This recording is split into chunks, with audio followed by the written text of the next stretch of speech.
Bonjour mesdames. patron. On démarre ce bloc-notes avec la sélection littéraire de la semaine d'Olivia de Lamberterie. Au programme aujourd'hui de l'humour. Et puis, de l'humour.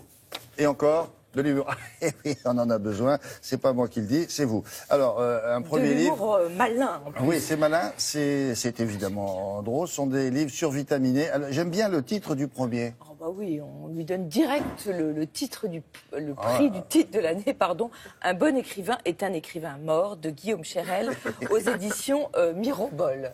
Je ne connaissais pas Guillaume Cherel, je dois le dire avec honte, je ne l'avais jamais lu, mais un écrivain qui a fait des livres sur London, sur Hemingway, sur Kerouac, ne pouvait pas être mauvais. Et je vous le dis, il est même très bon et il est même surtout très drôle. Ce livre, c'est une partie de rigolade, mais pas que, démonstration. On commence par un journaliste littéraire qui s'appelle Augustin Traquenard, dans lequel on reconnaît donc un journaliste qu'on aime beaucoup, qui est invité à animer un débat littéraire dans un ancien couvent au fin fond des Alpes-Maritimes. Couvent qui a été racheté par un milliardaire qui souhaite rester anonyme. Mais vous savez, il y a toujours plein de rumeurs quand il se passe un achat de ce genre. Donc peut-être que c'est Gonzig Saint-Bras, vous savez, ce journaliste qui anime des grandes fêtes littéraires en période de rentrée.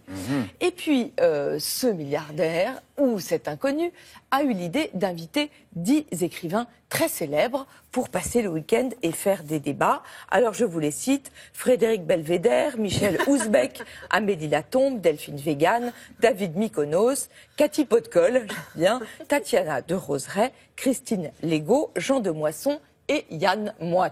Ah, c'est excellent. Ah oui, c'est excellent, honnêtement. Il a une Moix, manière. il va adorer. Yann Moix, et puis Yann Moix est particulièrement bien Et alors, écrit. qu'est-ce qui va se passer? Il va y avoir une intrigue avec tous ces gens-là? Il y a une intrigue. Alors d'abord, il y a un petit portrait de ces gens. Alors évidemment, Guillaume Cherel, il charge la mule. Mais, il y a toujours un fond de juste. Et c'est pour ça que le livre est d'ailleurs si réussi.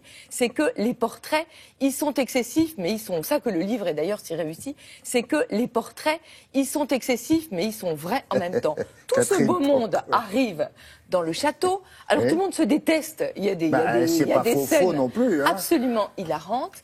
Et là, le premier dîner, vous avez une voix qui sort d'on ne sait où et qui accuse les écrivains en leur disant: vous êtes tous des imposteurs, vous allez finir par périr sur le bûcher des vanités.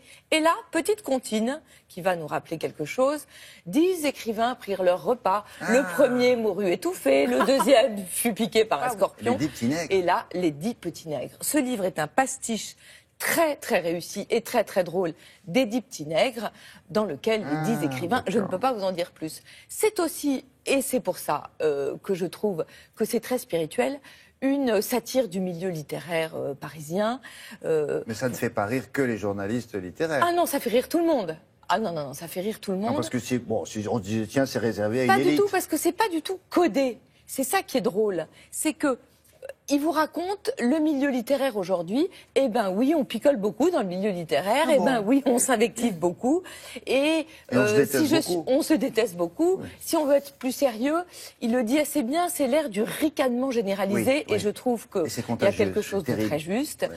On n'est même plus dans la société du spectacle de Guy Debord, on est dans la société du divertissement. Il y a beaucoup de dérision, beaucoup d'autodérision aussi, parce qu'il y a un certain Guillaume Charal, qu'on découvre parfois dans le livre. Et quand il y a cette fameuse voix, on ne sait pas qui parle, qui accuse les écrivains, il y a un des écrivains, je crois que c'est Frédéric Belvédère, qui dit « Tiens, on dirait la voix de Guillaume Charal. Vous savez, cet écrivain que personne ne connaît. Et là, il a vraiment beaucoup Mais il va se passer quelque chose. Ah bah bien sûr qu'il va se passer quelque chose. Un meurtre. Il va se passer beaucoup de choses. Non. Alors je dois dire avec beaucoup de meurtres. Beaucoup de meurtres. Ah oui, Ah oui, beaucoup de meurtres. Ah, ça comme va dans flinguer. les petits... Ah oui. Et Beaucoup de scène meurtres. littéraire meurt. Je suis dedans. Il y a une poignée de critiques littéraires bon dont on ne doit jamais dire du mal. Et oui, il ne faut pas y toucher. Jérôme Crachin, Arnaud Dévian, mes petits camarades du Masque et la Plume, et Olivia de la Garderie. Je crois que c'est moi. Olivia de la Garderie. Olivia vous de la êtes où? Garderie. Je vais vous montrer.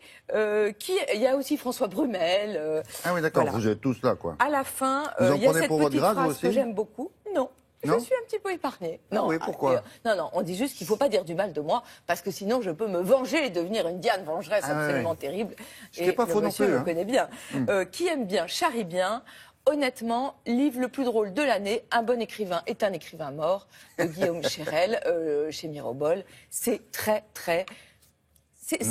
malin, très spirituel, et puis très bien fichu. L'histoire marche bien.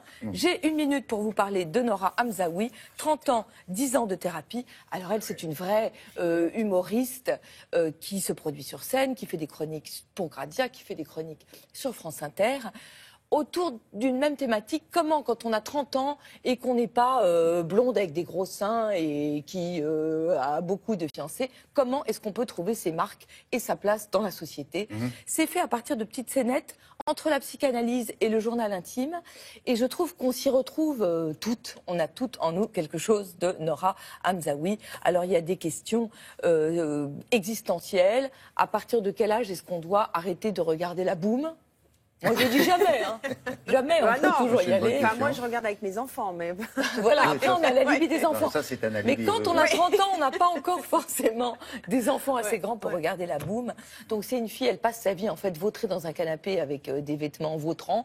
Et elle se demande comment en être, comment font les gens. C'est chez Mazarine. Bridget Jones. Oui, c'est une sorte de Bridget Jones, Frenchy et efficace. La trentaine, mais moi qui ai la trentaine et demie, bah, ça m'a fait rire aussi.